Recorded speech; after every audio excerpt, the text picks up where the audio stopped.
தமிழ்நாடு பால் உற்பத்தியாளர்கள் நலச்சங்கத்தினர் எதிர்க்கட்சித் தலைவர் ஸ்டாலினை இன்று நேரில் சந்தித்து கோரிக்கை மனு அளித்துள்ளனர்.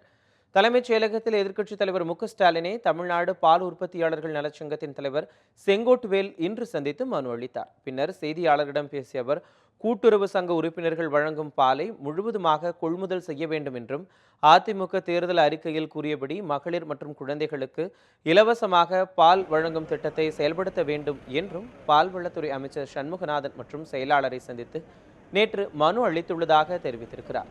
அதன் தொடர்ச்சியாக ஸ்டாலினை சந்தித்து இன்று மனு கொடுத்ததாக செங்கோட்டுவேல் கூறினார்.